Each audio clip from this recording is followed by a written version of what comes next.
Ladies and gentlemen, welcome to another episode of the 5Marks Pro Wrestling Podcast. I am your host, as always, the lovely, happy, always better than Emmett, Mr. Martin115, joined by my beautiful dance partner, Mr. Carmo. Welcome back, Carmo. How we doing, everybody? Welcome back for another week. And you can't see him if you're on the YouTube side because we got a lot of complaints about how Emmett's face makes a lot of people sick. And quite frankly, people were ready to sue us in the last one. But yeah, Emmett's here. Yeah, man, since I shaved my face, I'm going around looking like Shrek. So we're doing all the listeners the service now by taking my face off for this week. But I'll be back on it next week. But this week on the 5Marks podcast, we are joined by another person who we can check off our lovely, lovely list of 2023 goals. He is one of OTT's. He's not even a rising star anymore. He is one of the stars of OTT. He is one of my favorite people at Hard Knocks because he is the Italian Elvis, Renzo Rose. You're gonna take it. We start from the wrong foot straight away, but yeah, I am a star now in Irish wrestling. No more a rising star. Headline a true stadium show in my first year in OTT. Nobody, I think, has ever done that, apart from Ilya Zarkov. And yeah, happy to see us. Happy to see you guys. Thank you very much. We're happy to have you on. Yeah. You know, everyone has been bugging us. Actually, there's 3 interviews that people have been saying you need to do this one, and you're one of them. So now people can be happy. We got Renzo Rose on. You can all just rejoice. And we'll start things the way we start with everybody. So we always ask people, you know, everyone, it's like 50-50. People remember, people don't remember. Do you remember your first kind of wrestling memory at all, or what made you a fan? So my first wrestling memory. I don't know if you talk with the other Italian lads, but we had SmackDown from 2002 to 2007, like on national television. And that was very popular because it was on the main channel on Saturday night, so in the best time slot ever. And was my first memory. I am from 97, late 97. I was born in December. And my first memory was JBL against Undertaker, or JBL like doing something with Undertaker. And that's my first memory, like vague memory. But I cannot pinpoint an exact match. But I remember like the first 2 guys that I remember are those 2. That's like an elite 2 there, and I'm not even gonna lie. As well, you like it is. I think Josh was the same. He had like just a SmackDown, and he remembers it vaguely around like 0506. But so like obviously that's when you would have started. So like people like Taker and JBL, Mysterio. At that time, maybe Batista. Who would you have been like kind of drawn to as looking up to? Rey Mysterio, 100%, because growing up, I was really, really a late grower. I was very small throughout my childhood, but very small. Like, actually, like we didn't expect me to grow past 160 centimeters, honestly. But when I turned 16, 17, I go really tall.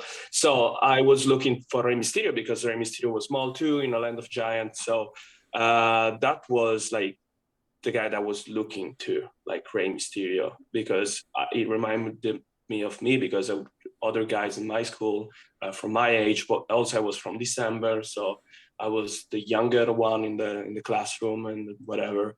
And I was very small. So, but growing up, then I became taller. Then my, look up changed because I'm like, oh, Rey Mysterio, now you are a midget. So I don't care about it anymore. So, but it was like this, actually. Rey Mysterio was my hero, like 100% when I was younger. So what kind of like drew you then? Obviously you were kind of limited to SmackDown. And I don't know if you guys, did you get pay-per-views over there at all? No, we get some. You have to pay them to get the Sky, but my family didn't pay at all for them. So you can get some highlights from what happened. So, but I remember that, strangely enough, I remember the triple threat from WrestleMania 22, I think, when Rey Mysterio won. I don't know how I see it, but I remember seeing it. Actually, I don't know why. Probably they put it on the TV because Rey Mysterio was very popular back in Italy. But I remember that match. But so pay-per-view, no, just SmackDown, but the international version of SmackDown. Yeah. It was 60 minutes. Oh, so you only got the highlight kind of it. Yeah, not the highlight, but a lot of matches were cut off, and I was trained to watch because some storyline you didn't know what will happen. But I enjoyed it. Like obviously, then with the Benoit tragedy, it got pulled off television, and I fell off because I was honestly shocked. Couldn't talk about wrestling, couldn't think about wrestling. I was honestly shocked about it. And so for 2007 to 2011, didn't watch a single bit of wrestling. Then rediscovered wrestling through YouTube and start watching then wrestling from 2011, but online, just WWE, up until 2013. And then I stopped again and I start back watching WrestleMania 31 was the Seth Rollins cash-in. Yeah. And from then I start becoming like watching a bit more, but I know that a lot of people be like, I was going, like, they are honestly marks, like LJ Cleary was going to shows and see Matt Cardona throwing stuff. Yeah, I'm a big mark. I didn't honestly care that much about wrestling. For me, I was one of the stuff that I like, but wasn't the big stuff that I like in my life. I had many other stuff to enjoy too. Like, for example, I like movies. I'm a big history nerd. I like, just in that sense, history nerd in not any other sense, not a nerd, but like art, music, literature. So all this kind of stuff were my interest. And wrestling was more on the sidelines. But I wanted to try it when I was 18. When I turned 18, I wanted to try it. And I started training wrestling, and I became more of a fan doing wrestling than proper watching wrestling. So it's a thing that always I saw that was a difference between me and the other workers. Even back in Italy and now, like talking with the other guys, they are like, oh, when I was young, I wanted to be a wrestler. Like, I wasn't even sure that I wanted to be a wrestler up until I debuted. So I just started doing it. I saw that had some qualities. So I was like, I enjoy doing it, and let's see how it goes. And now the rest is what is happening now. So pretty much that. I was never like a big wrestling fan. Like, I had other interest. Yeah, okay. I'll throw it to you, Carmel. I was just going to say there, like, as you said there about actually starting wrestling, that it's just something that you want to do. Was there anything else in it, or was it just the fact, I just kind of want to give it a go? Yeah, exactly. I just wanted to give it a go. I just wanted to try it. I saw that was a wrestling school opening up in nearby my region in Italy with Fabio Ferrari, great coach, like, big shout out.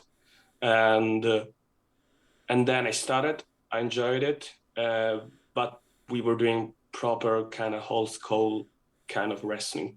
So, and that is something that I still bring on to this day. Like, obviously, I was watching some of the indies, some of New Japan, but just to study, not so much to be a proper fan. Don't get me wrong, I love wrestling, but I was never like obsessed by watching. So would it be more of the kind of like the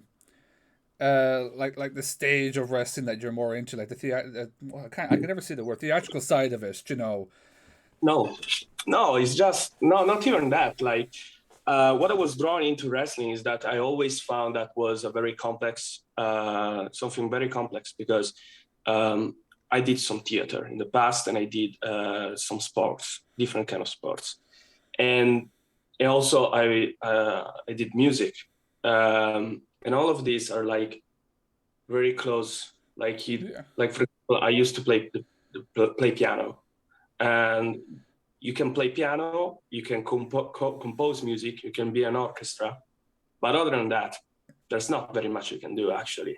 Same with the theater, could be very broad, but apart from that, like you cannot go that far. But when you have wrestling, there's the ceiling is higher. You can do way more with wrestling. Like, I don't want to give a shout out to him, but if I have to, like Sam is a good example, I guess, because I don't like his style, don't like his persona, don't like anything about him, but he has something different because he can do something else. Like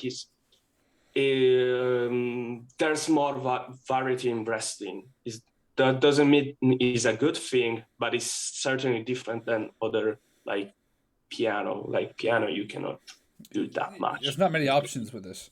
You know. I'll throw back to you, Carmel.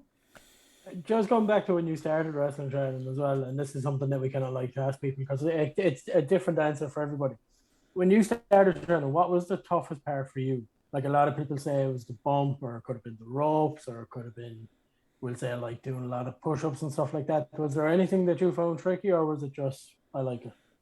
Easy. For me, like actually, I don't want to sound like an asshole, but it was very easy for me.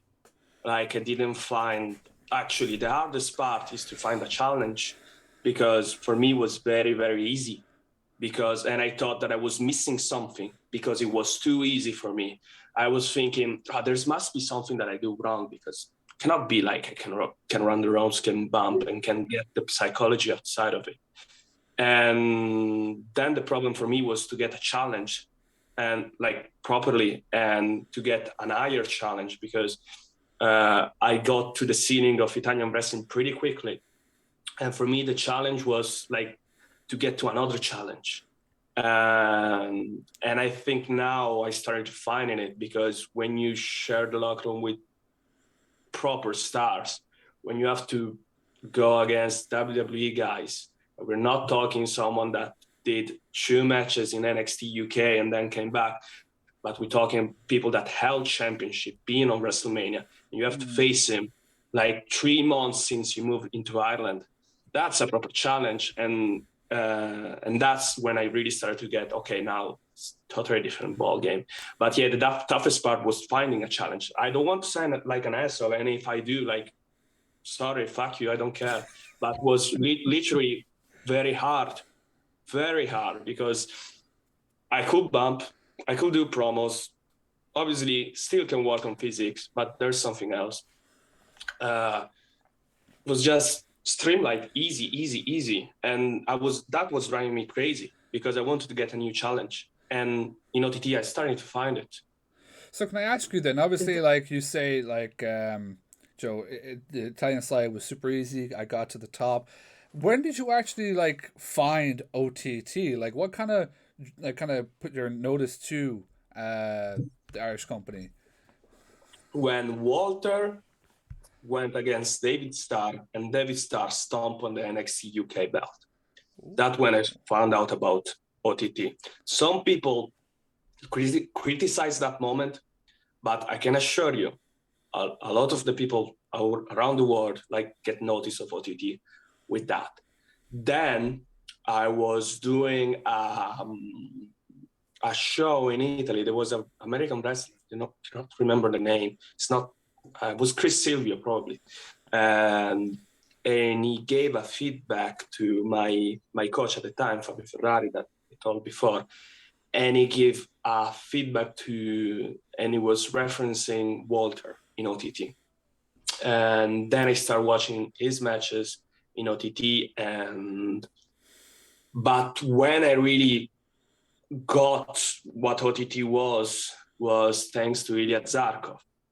Ilya Zarkov, for a while, trained in my same school in Italy when COVID happened. Ilya trained in Birmingham at Fight Club at Kamikaze, then came back to Italy in the school when I was training too. And he was from another part of Italy. Then COVID proper happened in Italy again, and he moved back. And we were talking to each other, like we wanted both to move to the UK because we had the same plan. Wasn't possible anymore for Brexit. You Irish guy doesn't have that same kind of problem because it's different stuff, but we had. And we were talking, okay, we need to move, but we don't know. And he told me there's OTT in Ireland. And I was like, who the fuck cares about OTT in Ireland? Like nobody moves to Ireland for wrestling, nobody. And he was like, no, listen to me, because it's not a big scene as the UK, but things can change after COVID, after Brexit, and also Dublin is a good hub for airport, so you can get cheap to the UK, to the USA. The economy of the country is really good, so it's also you can make money outside of wrestling. Give it a go. And I was like, yeah, maybe. Then I was thinking about it during the lockdown, and then I told him, yeah, fuck it, let's do it, let's move. And that's it. That's how I found out. Literally. I'm not joking. I was doing one of my first training sessions in OTT, and Angel Cruz showed up, and I didn't know who he was. Like, honestly, I didn't know who he was. And I remember that I was talking to one of the, probably was Josh. I don't remember. And I told him, who's that guy? He was like, he thought I was ribbing. I was like, I don't have any clue. I'm not a huge OTT nerd. Like now, with time, I'm, finding out about stuff with OTT, but was one of my first training was like, I don't know who's Angel Cruz is. And I say it in the best way possible, but just, it's not detriment to Angel Cruz. It's just to let you know, I knew very little. Like, I was aware of more than hype. I was aware of Scotty Davis, aware of Be Cool, Jordan, obviously, Walter, David Starr, Martina, obviously, a lot of them, but some that weren't in the European scene proper was kind of hard for me to get, because also didn't know, for example, who was Omari before moving here, and so on and so forth. So I wasn't so informed back then. Just to let you know, guys, how did I move here? Wasn't something that I was big fan of TT. I was supposed to move to the UK. If Brexit didn't happen, probably right now I will be in Progress and not in OTT. Maybe not. Who knows? It's just different. My plan was to move to Liverpool, not to Dublin. But things change, and I think it's better that way. That I think that my run in OTT, as I said, I wanted to get the challenge, and I got challenge thrown away at me straight away. So I'm happy to move here, but I didn't know anything. I just went, no information about it, just went. That's funny because even though I'm here, I had when we went to my first OTT show, proper OTT show, was the 8-year anniversary. So when Angel Cruz coming out, I was like, oh, who's this guy? I didn't know. So if I was in there, it probably would have been worse for me being Irish and be like, you don't know Angel Cruz? No, who is he? Has he done anything special? But there's nothing wrong about it. It's just it's finding out new stuff. You cannot go to a new place and pretend that you know everyone. If you do, great, but if someone showed up now in OTT is not aware of who I am, that's fair. He's gonna know who I am the next show because I do my best. So that's okay. Emmett, I'll let you throw in a question. Yeah, I was just going to ask there, Joe, you're we're around the same age and everything like that. How was that for you in relation to the move? Was it daunting, the thought of coming over to a new country and all of that, going into a new wrestling scene, or was it going back to what you've mentioned about the challenge? Were you excited or were you nervous about the move? Wrestling wise, not at all. Not nervous. Everything else, yeah. Obviously, moving to another country. I moved with my girlfriend also. If I moved alone, it would be totally different. Totally different, because you don't really care sometimes as much as yourself, and you care about other people. So if you didn't find a place to stay and you're alone, you're alone. You don't have a place to stay, but you're alone. But if you have your girlfriend and you don't have a place to stay. So because of you, your girlfriend doesn't have a place to sleep. That's difficult. And that was the most difficult part. And every single one of the people that you see now in OTT that moved from different country, you have to keep in mind that every single one of them had to go through that.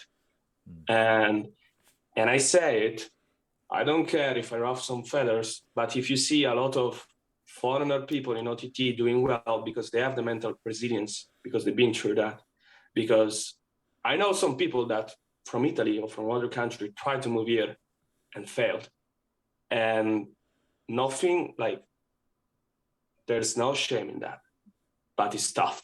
So, and on the wrestling side, I have to say, obviously the level, I knew the level was high, but that's what I wanted to get. Like, for me, was more daunting if I moved to another country and I see that the level was the same in Italy. So I wasted time, I wasted a plan, but no, the level was very high. I knew it was, because obviously from the people that I knew, like Scotty Davis, LJ Cleary, I knew that level was high, and it was, and helped me raise my level. But I also think that I helped raise their level too in other aspects. So I think it was an exchange. Okay. 100%. I just want to kind of cut into, I'm going to slightly gloss over your first match in OTT, and I'm going to kind of cut to your second match, which was against Scotty Davis. Obviously, Scotty is someone who you said you kind of knew of and you knew about his talent and everything like that. For that to be just your second match in OTT, how kind of big was that for you? Oh, it was massive. I want to put that in perspective. When I was in Italy, I was considered a good worker. I was considered the worker that you have, and as a promoter, you just throw it to whatever guy to give him a good match, you know? I wasn't in the main event scene. Never. Like in Italy, never was. But I was considered, you know, before the main event or as a good opener, like Renzo can do that. And I was different. I was a different guy back then. And I never, ever, ever faced an import in my whole life in Italy. In Italy, I faced just Italians. When I wrestled in France, I wrestled French people. In Switzerland, I wrestled Swiss people. Then I was also in Canada, but that's another step. And I wrestled Canadians. I never wrestled literally like someone from abroad. And Scotty Davis was by far the biggest opponent that I had. And everything happened so quickly. I knew about the match one day before. And I wasn't even, in 1 week before that match, I wasn't even like in conversation to be in OTT anytime soon. But things change. Maybe I'll talk about that in another time or in the future, what exactly happened, why I debuted so quickly. But when that match was announced, I was shocked. I was proud also. But when I sent, like, my music was asked, my Titantron was asked, and also that was the debut of the Renzo Rose character of myself. But so you have to also think, like, probably like with all this different kind of stuff, someone may be terrified, but I wasn't. I was the calmest I was ever been for a wrestling match. And I went out and I was calm. And I did my match, very happy with the match. Didn't win. I wanted to get another shot, but that was fine for me. Like at that time, I wasn't so mad about it. Obviously, Day was going against Rob Van Dam in the near future. So, but I thought that as soon as I finished my match, I thought like, okay, I'm ready for that, for OTT level. And then I faced LJ Cleary, and then after, like, Tajiri straight away. That's actually something I want to get into as well. It's actually at Banjax. Well, even just the announcement of the match that obviously Tajiri was coming over and that it was your name that he was coming fighting. Just even the reaction to the announcement, how was that? I was the Belfast show after was I wrestled LJ Cleary, and during intermission in the Titantron was announced that Tajiri was like present at the next Belfast show, and I was watching that and was thinking that would be very cool to wrestle Tajiri, very very cool, and I thought one day I will get that. Like, but I was thinking in the future, like 1 year I will get that spot. And then Joe Cabray texted me and said, like a couple of weeks later, said to me, "Are you around for that date?" And I was like, "Yeah." Then he asked me a couple of days later, "Are you sure you are around?" I was like, "Yeah." Why? Didn't reply for 1 day. The next day, he sent me the graphics, Renzo Rose versus Tajiri, and said, "Do you feel up for it?" And I said, "Yes." Didn't reply, match is up. And I said, "Thank you." And that's it. That's what happened, like out of the blue. And when that match was announced, keep in mind, Tajiri is my first ever import, ever. Like, I always faced Italians in Italy, French people in France, Canadians in Canada, Irish people in Ireland. Tajiri was my first ever import, ever. And I was wrestling for 5 years at that point. And that's kind of strange. Like, will happen sometimes to get an import. Like Josh got, for example, Trent Seven, his debut. Sam got straight away, like, some really important people. For me, it was 5 years wrestling local guys and straight away against Tajiri after 5 years. And that was a special moment. I think that also showed me the proof that I can hang with the WWE guys. And I think that was the proof also to the OTT management, because after that I got to a streak of facing WWE guys. But that was a really special moment. Like, I will never forget it, honestly. To see the graphic, then finishing the match, going back to the locker room. Obviously, I wanted to get a victory, but sometimes I was like just happy to be in that spot. But still mad because I wanted to get a win over Tajiri. I thought that would get me higher in the card.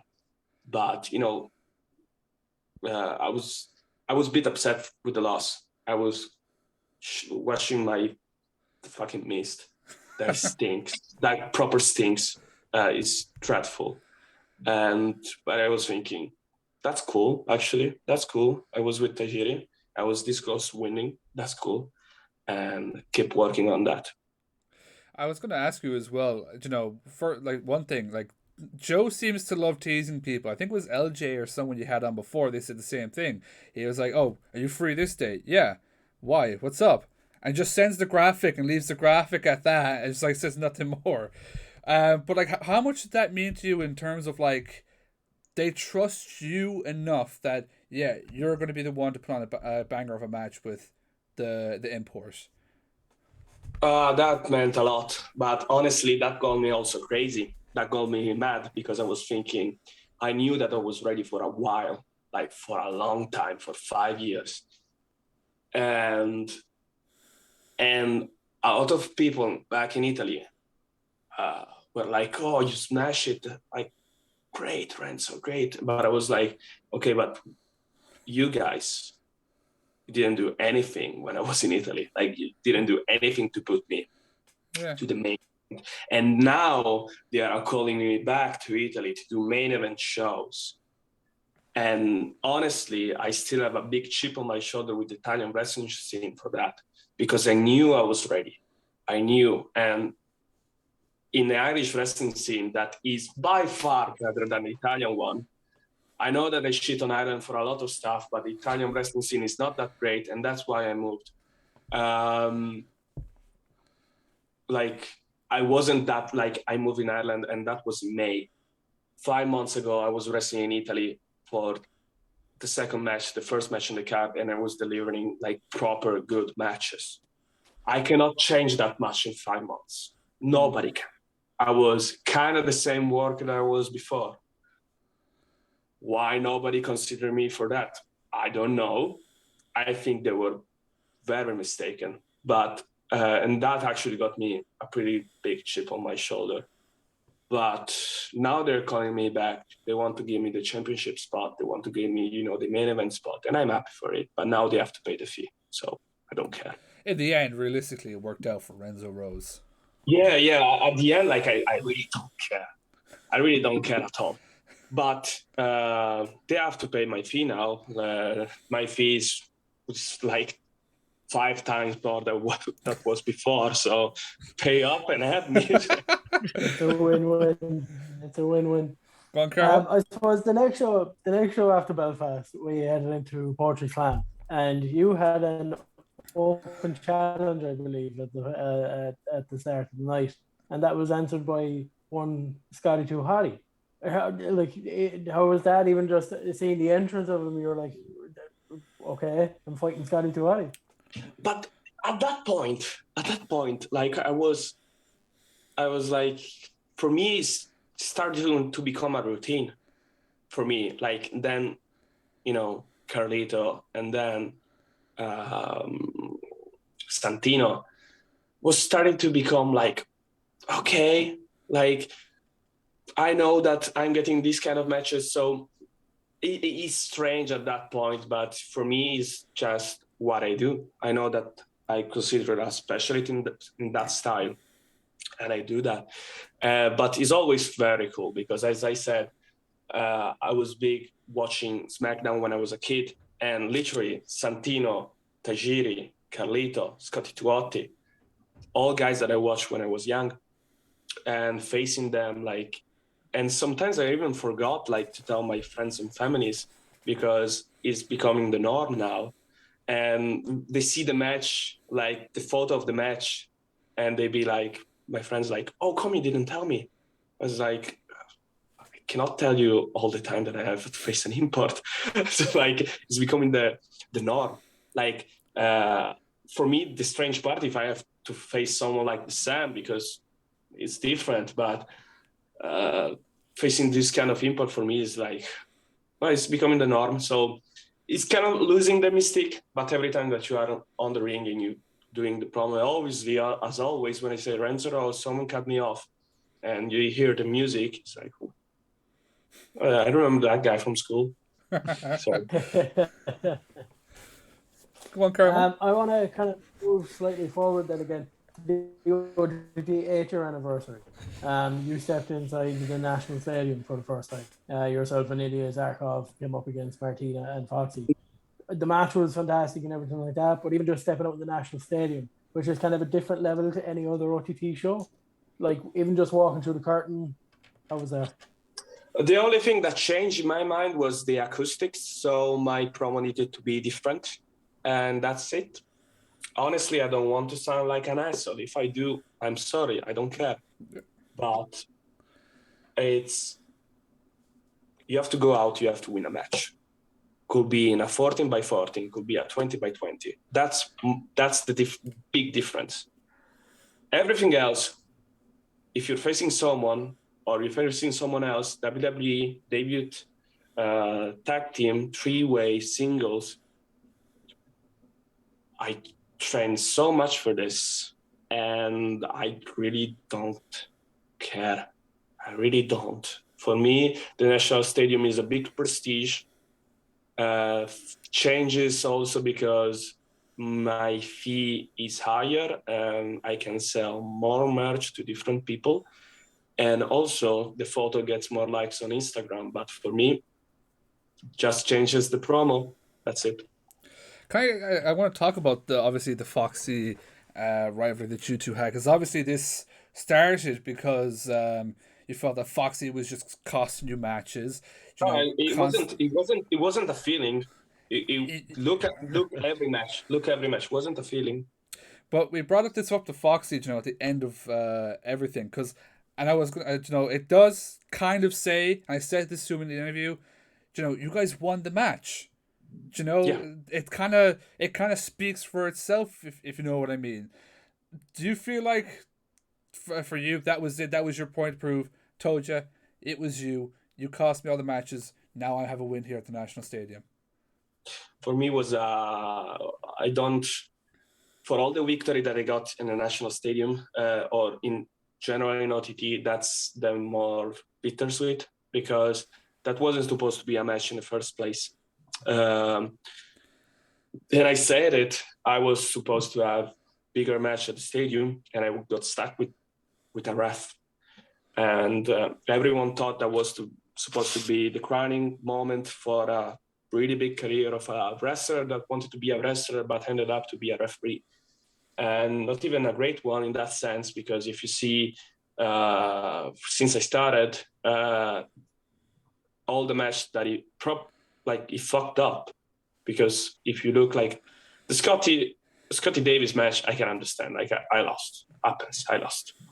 But the LJ Cleary, Steve Savage, Tajiri, Scotty Tuotti, the Scramble, the Martina match, 6 matches that I can think, probably there's more, that was costed by him. And I could have won every single one of those matches. And the main event could have been different in the stadium, and I believe that.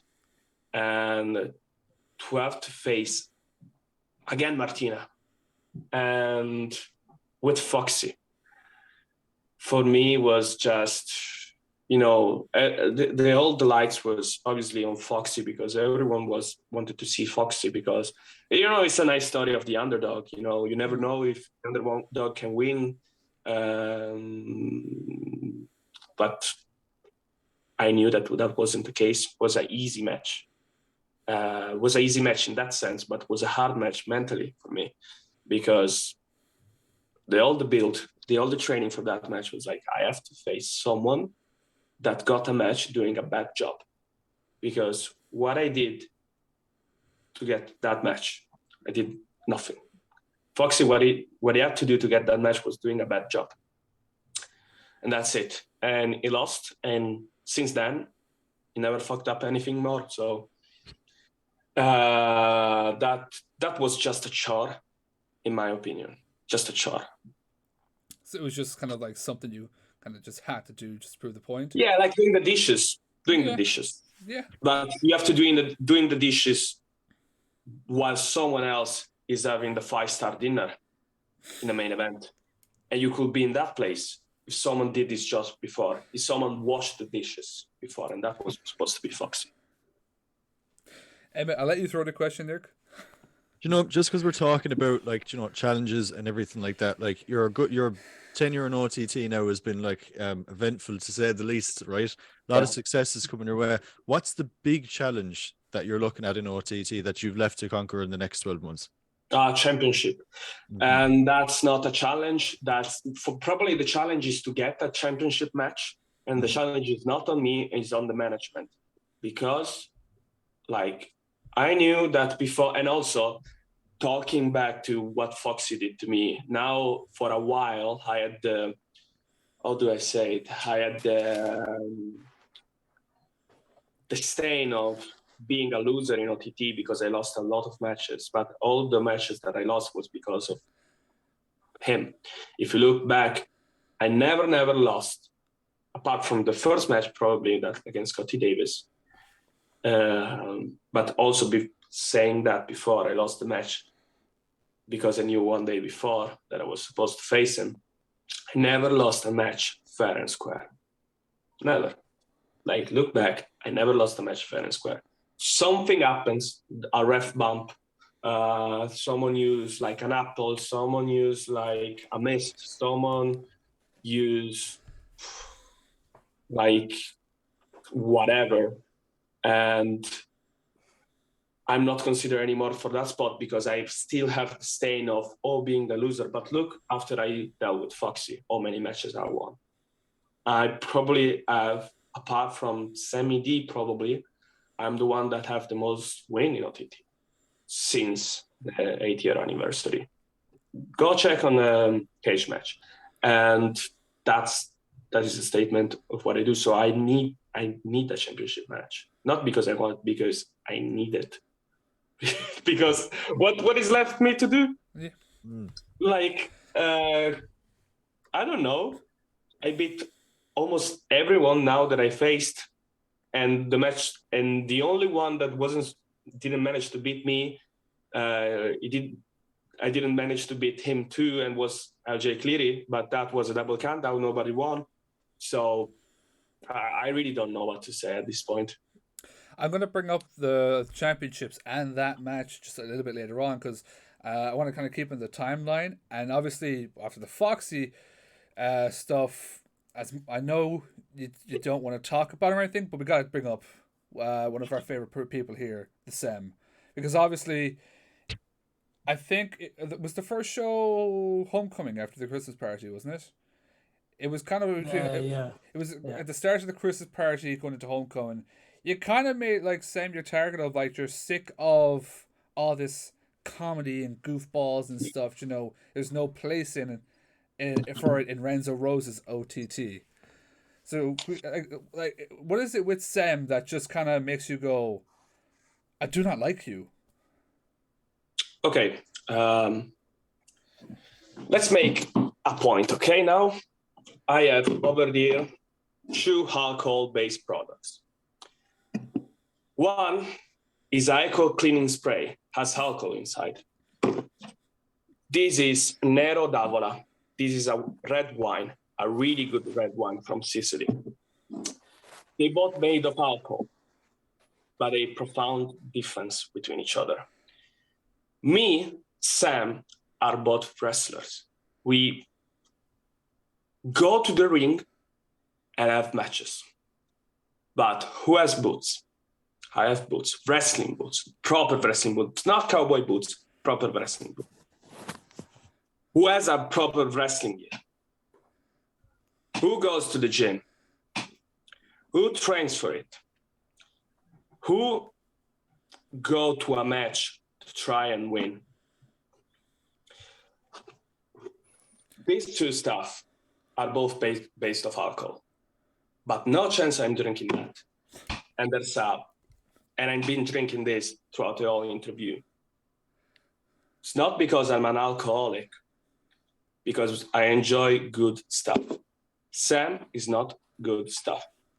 And to see him wasting time for shows, because OTT, we cannot run 4-hour shows.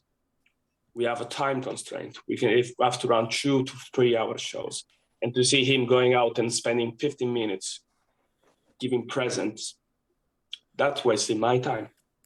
And that's what I wanted to pick on him, because I have to have a match before or after. I have to face Carlito, okay? And imagine that you have to face an ex-WWE guy, and you have to go out, and you're ready to go out, but you're like, it's been 10 minutes. It's been 15 minutes. What's going on over there? And it's not like a championship match. It's the sun. It's just the sun. And that drove me crazy. So he is a wrestler, yes, as these 3 products are based from alcohol, but you're never going to drink this. And you should not want to have this in a fine dinner. You want to have this. That's the reason. That's probably the best thing that you could have said. Carmo, I'll throw it to you. I might as well ask it. Santino Marella. Obviously, we had a big name, like an Italian wrestler, came over for Scrapper Mania. You claimed, I agree with that, but I was going on the actual storylines. You claim to be the best Italian wrestler in all time. To go up against what some people would claim the best Italian wrestler of all time, even though he's not Italian, how is that for you? I'm not gonna sure, but that was a different kind of one. Was a sure because Sam was involved in that. Not also a sure because I have to prove on St. Patty's Day weekend that I have to face a fake Italian wrestler. He has Italian origins, but and let me clear, I have ton of respect for Santino because he has proper Italian origins. Like I found out that he speaks Italian. He shouted me something in Italian. I shouted him something in Italian too during the match. And we insulted each other. So, he must understand something. And I have more respect for him than for people that goes the Indies in the USA and flip pizzas. So, but that being said, if I have to face to prove that I am the best Italian wrestler ever, being Italian heritage is not enough. Like he's born in Oshawa in fucking Canada. Now there's like a big Italian population over there, but it's not the same. It's not the same. Like it's like going to a Scottish guy and saying, you have to prove yourself that you are the best Scottish wrestler ever, and you have to go against like, God bless his soul, Roddy Piper. He was born in Canada too. He had a gimmick. It's different. Like he's different, but was a different kind of chore, more because of the Sam, but obviously a big one because I don't think Santino had that much matches after he retired from WWE. So that was an honor for me, but in the same kind of way, sure. Not only that, not like you got the win over him. Yeah, I got the win over like as I do at the stadium, but I wanted to pin him. I pinned the Sam, like as I wanted to pin Foxy, and I pinned Martina. But this is a match I have to get the win, so that's why I don't celebrate that true win. Like that's strange, you know. That's the national stadium. As I said before, it's different kind of stages, but those are the true wins that I dislike the most, honestly. Now, sorry, Cameron. Now, like you have to kind of say here as well, without maybe like there might have been a one-on-one match there, but as well, without Sam, there might not have been a Santino match because he was the one that put out the challenge for the match. Yeah. Yeah, but it didn't belong to that ring in the first place. As I said, is an out like it is this. I'm that. We don't belong to the same dining table. That's it. Like actually, I give you one best. This one, you have it while you have dinner. When the dinner is finished and you have to clean the table, use this. That's what I think about the Sam. It gets better there. Carmo, I know you were going to ask something there. I just want to go back a small bit. So you talked about like being back in Italy when you first started wrestling and talking about possibly moving over and everything like that. And Ilya is someone who you talked about possibly moving over with.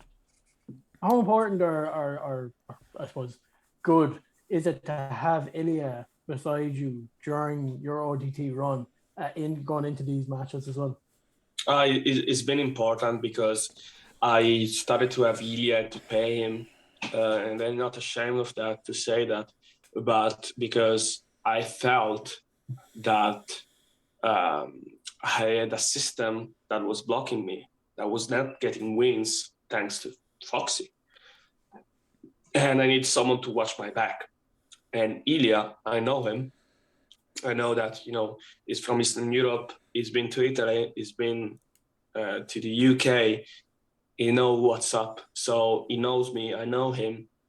And then someone that if you pay him, you can trust him. And was very important, actually. Was very, very important. And that's not a chance that he got. True stadium matches and true win in the stadium matches. And it was an important part of that, I think, because I may be the greatest Italian wrestler ever, but 2 against 1 is always not a big, it's not a good draw, and you have to have someone that watches your back. And still now with the Sam, that Sam is beside me and try to turn this into this with the Sam, is still there helping me because the Sam is a lot to handle. Fair enough. I do want to ask this actually at the tag tournament.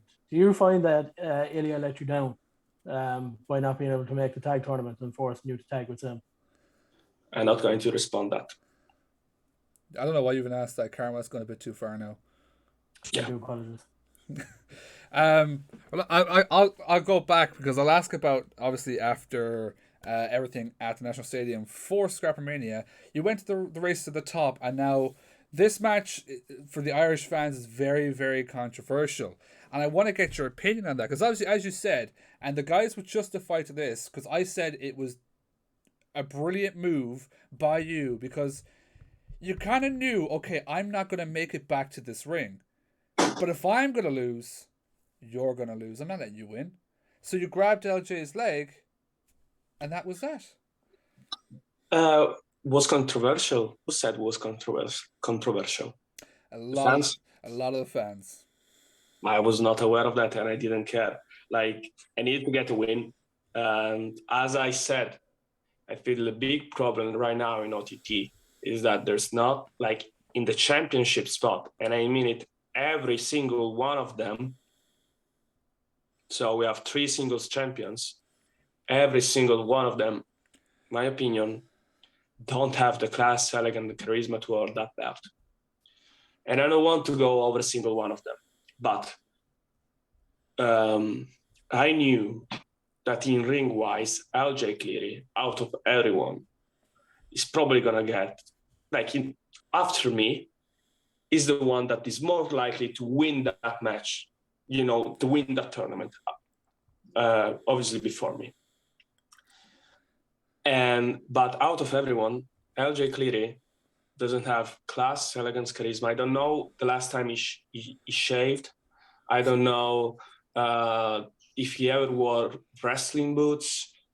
I don't know if he can speak to someone looking him in the eyes for holding eye contact for over 10 seconds. I don't know if he can speak to another language. I don't know if he ever spoke to he had a proper interview with a television or with a radio. So he's not ready to be on that spot. In the ring, absolutely. One of the best in Europe, in the world, by far. No chance about it, like one of the best. But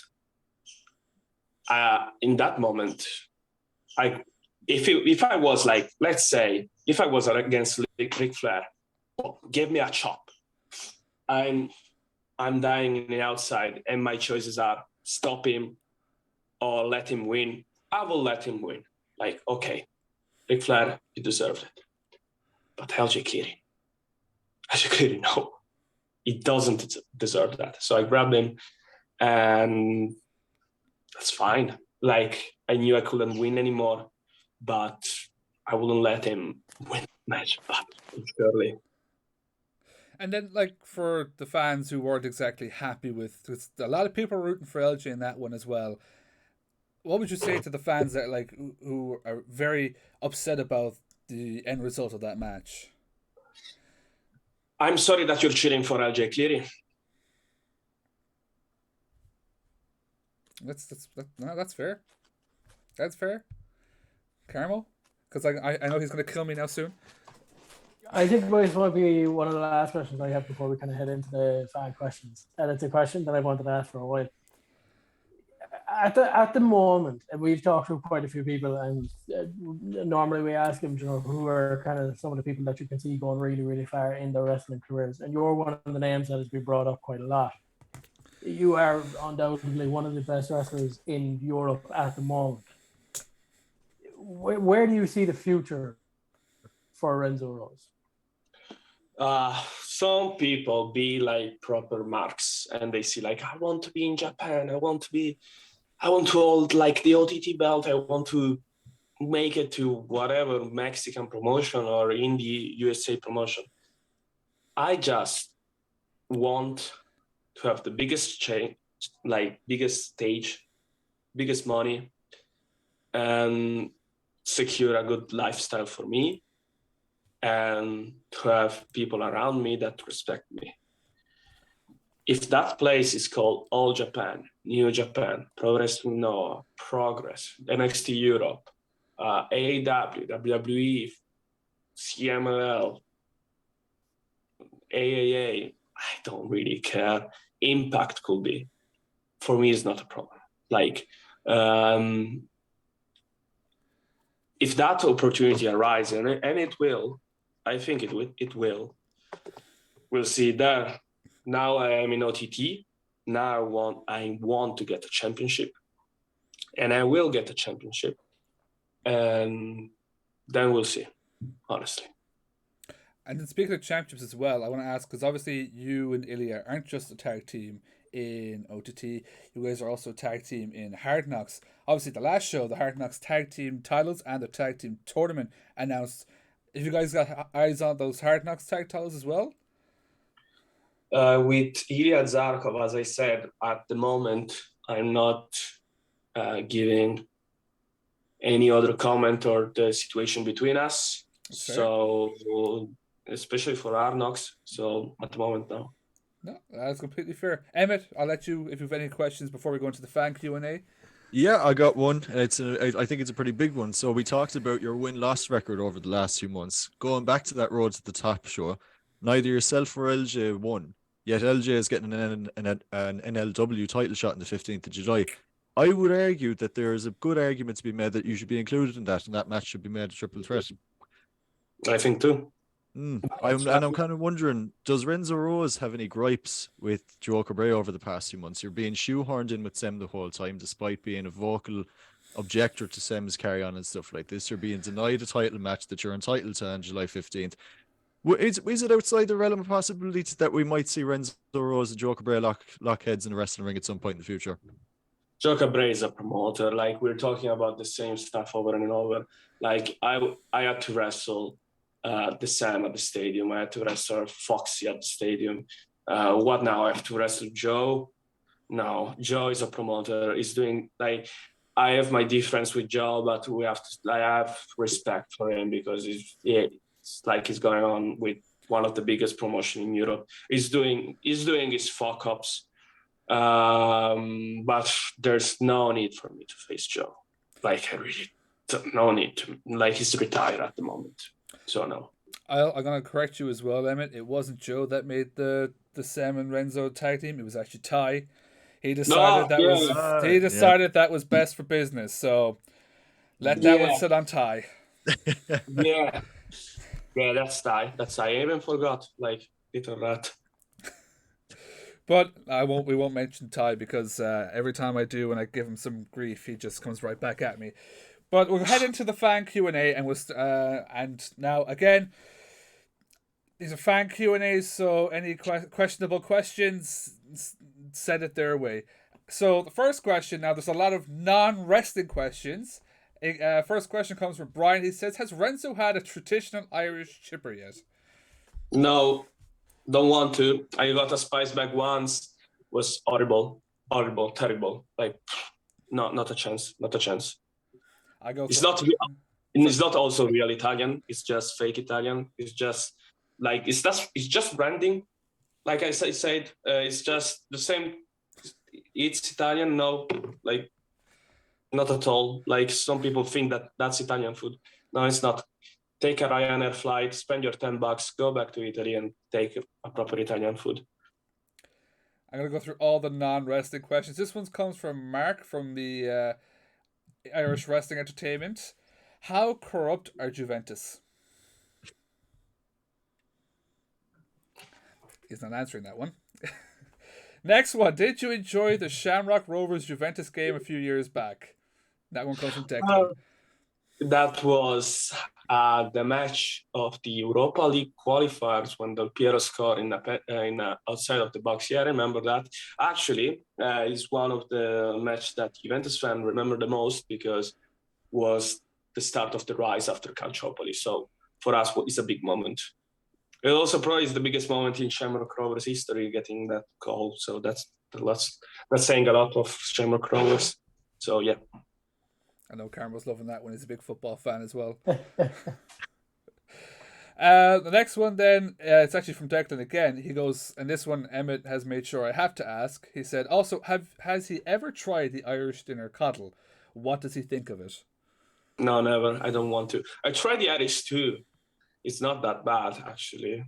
but God don't know. Stu? You Irish just got some cheese and some whiskeys, right? Everything else, not at all. Oyster, you got it right too, but apart from that, no. When it comes to a stew, it all depends on where you get it. It really all depends on where you get it. This one comes in Galway was good. That's actually a first. I've never heard anyone compliment Galway for anything. He's poor Galway. It's true. No one ever has it. This one comes from Johnny. He goes, has he left the immersion on in the digs yet? These are such random questions, but... What's that? Has he left the immersion on in the digs? Whatever that translates to you for. The immersion's like the hot water, pretty much. I love these fancy ways. We'll head to the wrestling ones because there's quite a few of them. So this one comes from Claire, who always asks nice wrestling questions. So he's kind of already answered this one, but what made him pick Ireland and OTT when he decided to leave Italy? We go over that, but briefly was because of Brexit, and that was the next best place. I was supposed to go to Liverpool. And this one you'll actually love from her. And when can I buy a new t-shirt? Have his first two already. Love me some Renzo. I have them. I have the new t-shirt. Wait for the next OTT show. Ooh. There you go, Claire. She'll be happy with that one now. This one comes from Ryan. Who are his top 3 dream matches? Who are your top 3 dream matches? As I said, for me, it's not about the opponent. It's about the, in general, like what's the price for that match. But if I have to say, like all-time greats. So there we go. We have Bruno Sammartino. We have Ric Flair and Buddy Rogers. Ooh, those are some solid ones. He had added on to this as well. He goes, P.S. If you could ask him if he's going, is he going to Money in the Bank? No, I'm not. Oh, so we're not going to see Renzo going and climbing the ladder and just grabbing and going. Well, there goes my reason to watch Money in the Bank. This one then comes from Johnny. This is actually a really solid question. It said to him, what part of Irish culture have you found the most enjoyable? And which part have you found the hardest to adapt to? Irish culture. Like, actually, I have to say, the Irish people, with all the stuff that I don't like, you guys are pretty welcoming.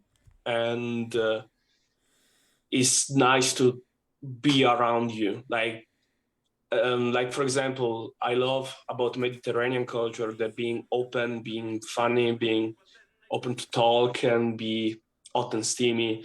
And you guys are kind of like this. Not like, for example, like a lot of the Nordics or Germany, like they are the worst in that sense. They're very cold, they don't have that much fun. You guys tend to have fun. And that's probably what you said, the crack, the Craig, what you say. What's the crack? The part that I enjoyed the less, it's the alcoholics, the drug abuse, the that kind of part, like the scummy part of Ireland that I don't enjoy at all. Stay away from Limerick. Yeah, definitely. What are you going 0 for? Fucking slating. Before this interview's done now, we're just going to throw Belfast under a bridge. Tipperary is going to get fucked over. My God.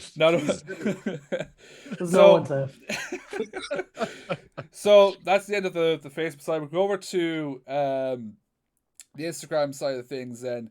And I mentioned this in our story earlier on, but I completely forgot we had this interaction back. It was just after the first Hard Knocks and the whole Italian Elvis stuff.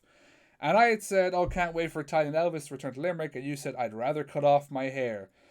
Pretty much, Layla is asking, when are you going to cut off your hair?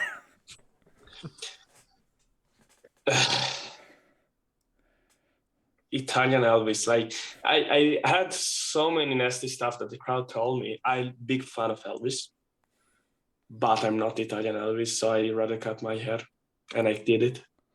To be fair, he did. He shortened down the hair, and to be fair, the second time you came back, it wasn't said. It wasn't said. This next question then comes from the sculpted one himself, Cian Noonan. Why is his hair like that? It's a great transition. He better keep doing what is that TikTok reels when he got battered by CJ West? He keeps doing that. Most devastating moves. No. And then the final question then comes from Matt. It goes, how can he bring back class and elegance to OTT? It's just how I am. Like if you look at OTT at the moment, just look at OTT at the moment. I think probably it's me. It's Renzo, it's Mr. Rose, these three guys. Just this are bringing class, elegance, and charisma back to OTT. And also I can say that there was never class, elegance in OTT. It's something new. And that's why you never got a proper world champion in OTT. Also, because a world champion doesn't behave like that. A world champion needs to go on flights, go to business class, go to the radio, go to the TV station, go to the press, be all around the world, always looking smart, always dressed nice. And people simply don't have that in Ireland, or the people that you booked in Ireland. So I have that. It's just a way of life. It's not something that you need to do. It's all you had. That's why I'm against LJ Cleary 100%, because he can never change. Like, he's against his nature. Like, as I said, this cannot turn into this. Cannot. Jesus died a long time ago. You cannot turn water into wine anymore. So you either born a grape and become a wine eventually. But if you're just water, you're gonna stay water. That's fair. I actually forgot one question here from Channing, who asks, where do you get your roses from? It's confidential. I cannot say it. If they want me to get paid to do sponsorship, I will say it. Up until that moment, no. My question then is, when are you going to start selling roses?